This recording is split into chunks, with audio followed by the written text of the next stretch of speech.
for me, the major story to come out of Thursday Night Football from a business perspective for the NFL is that Thursday's broadcast was the first exclusive broadcast on Amazon Prime. And they made a point to show Jeff Bezos sitting right next to Roger Goodell, the commissioner of the NFL, cozily together, just chums hanging out. And Goodell looks miserable, and Bezos looks maniacal.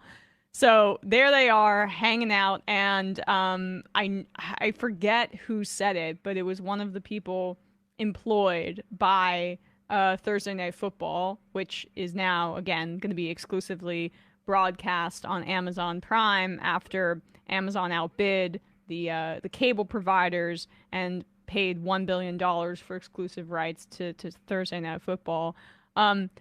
That will be more money for the owners, yes, but let's just make sure in the next CBA that this new TV and streaming money and also the new gambling money, which is coming in, trickles down to the players. We'll cross that bridge, I guess, when we come to it. But Amazon has been flirting with the NFL for a long period of time. It started simulcasting a handful of Thursday night games in 2017. Then it had its first exclusive rights game in 2020. That was between the Niners and the Cardinals. It was a Saturday game, deeper into the season, I believe. And last night, it was the first exclusive Thursday night football game. As I mentioned, Amazon, they outbid the cable providers for it, and they have the money. So this is gonna begin like a new era in the consumption of the NFL.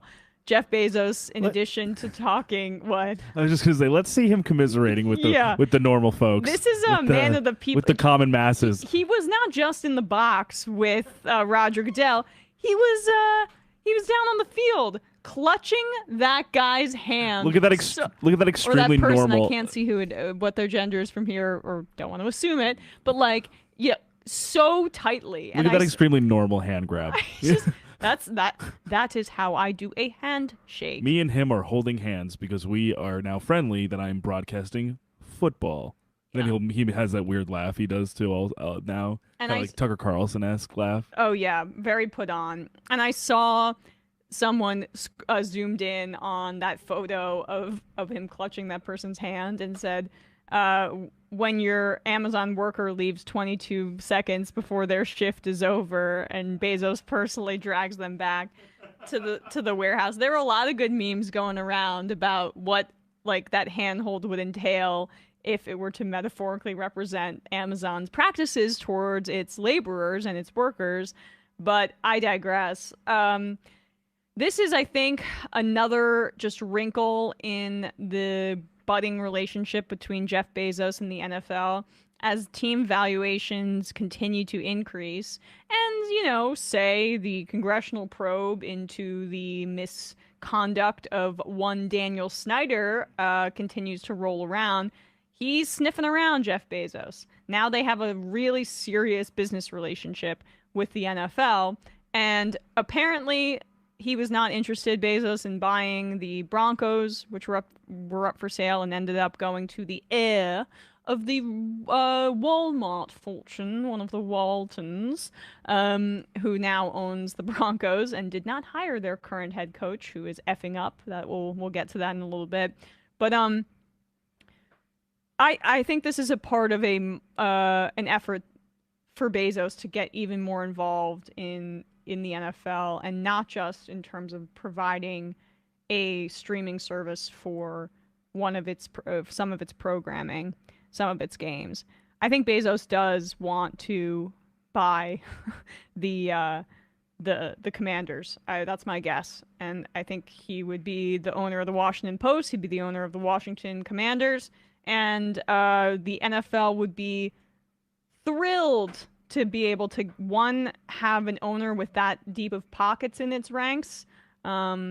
Although you see sometimes like what that does for the whole league was pissed off when David Tepper ended up buying the Panthers and gave Matt Rule this enormous contract, which was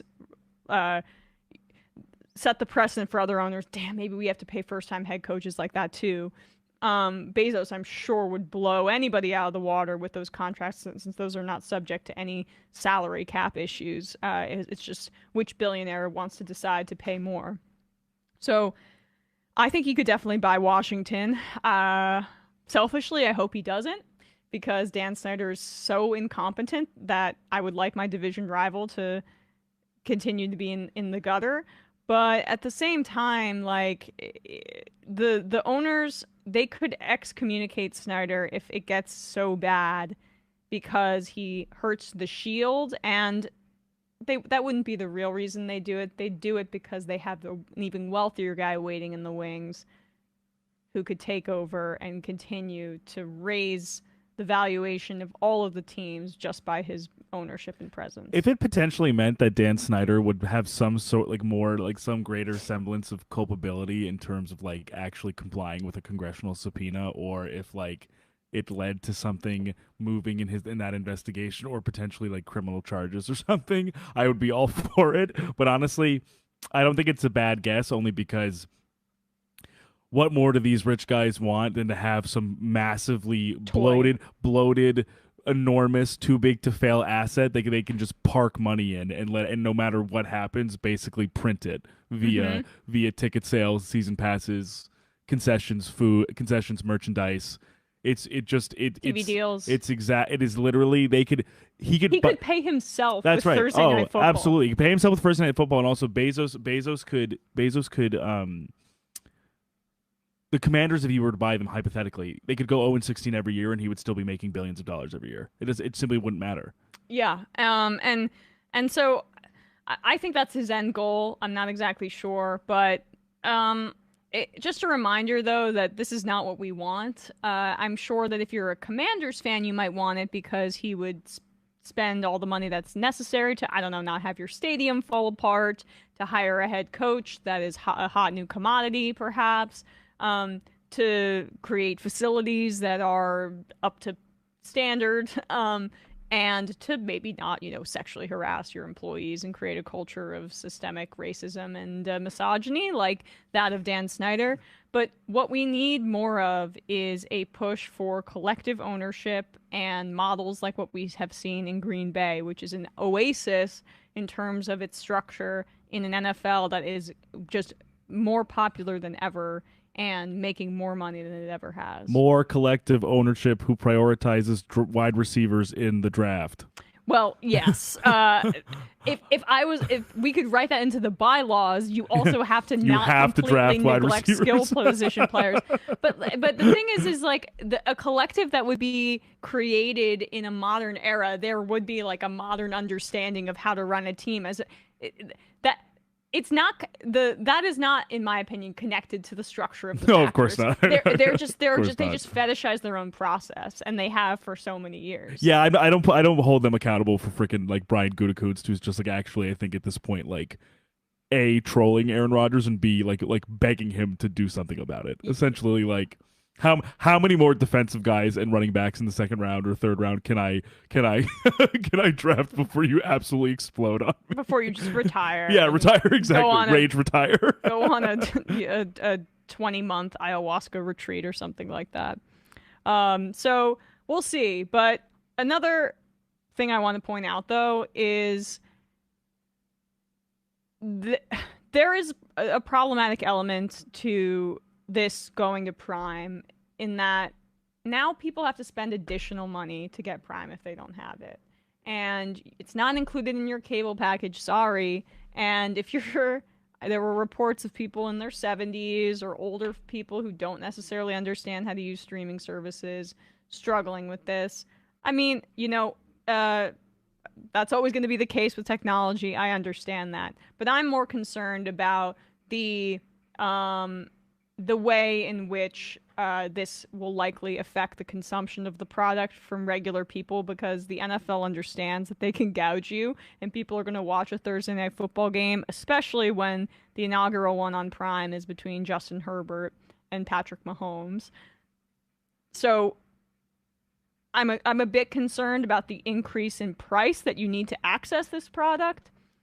But hopefully, I mean, hopefully that gets ironed out. I have no hope for that, actually. It makes sense though in terms of, I mean, these streamers have clearly understood now that there is. I mean, I don't think they didn't understand it before, but I think that they've just now, we're kind of seeing the groundwork that they were laying to secure these rights, because in terms of getting exclusive or just per game rights for, say now we have TNF on Amazon Prime, we have a few either Sunday night or Tuesday night. I don't remember the exact day for baseball, only on Apple TV Plus.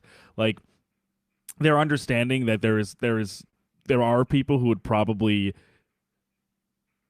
like, I can't imagine they would market this thing or greenlight this thing without thinking, hey, some people who might not have these streamers or these subscription services will actually pay for this for this distinct and individual service.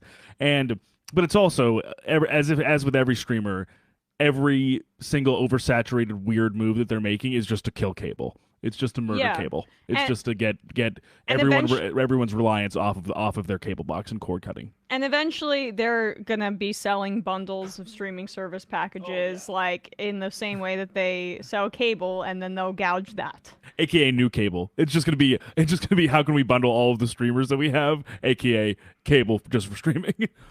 What a joy. We have so many new ideas in the marketplace of that is free market capitalism in the United States. And I wanted to hate this Thursday night product, and I know that there were issues with the buffering and there was issues with the sound mixing, but what they did make a concerted effort to do was make the panel in the halftime panel and the talent that they have younger, fresh players.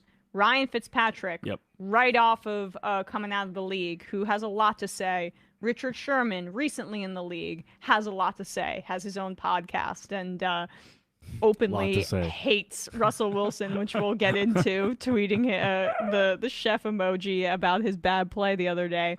And then they poached Tony Gonzalez from, I forget which network was he on, Fox? Yeah, it was either Fox or NBC. I don't remember, but also credit to them too, because honestly, Michael Smith, formerly of His and Hers on ESPN with Jamel Hill, who got totally railroaded along with Jamel Hill from ESPN. So like, happy to see him back working up and broadcasting. Taylor Rooks, who is honestly, I would say, arguably the best hire at Bleacher Report. She's one of the best interviewers for NBA players, NFL players, and I'm happy to see her on the sideline as well. So I agree. As much as we can of course critique the actual capital big tech aspect of it. At least they're actually trying to put a digestible and interesting product on as opposed screen. To just like having fossils on there, like love to Phil Simms or love Boomer Esiason, cool, but like, okay, maybe some young blood in here. Like, guys, Bill Cowher won a Super Bowl like 17 years ago. It was a while ago. Right. I don't need to hear from Tony Dungy ever again in the rest of my life. Yeah. It's a whole other thing. And otherwise, the NBC product is so good. Yeah, like, agreed, why is Jason Garrett telling me? Oh, that I find offensive though. I'm like. Why are Tony Dungy and Jason Garrett talking to me about football? Like, I don't know. I don't care. I don't care. At least Tony Dungy has won a Super Bowl. Like, I guess Garrett has not won anything. Garrett is an actively bad NFL head coach. I find I understand Tony Dungy might be like a nice guy on a person-to-person level, but frankly, his politics seem really problematic, and I don't want that being elevated. But that's I guess. I guess if you did a little digging into some other NFL players, it wouldn't be so good either. So. Yeah, I think that's don't search Win Red for any of your favorite or don't search the FEC records for any of your favorite NFL. It kind of disqualifies the Mannings too. Yeah, well, no question.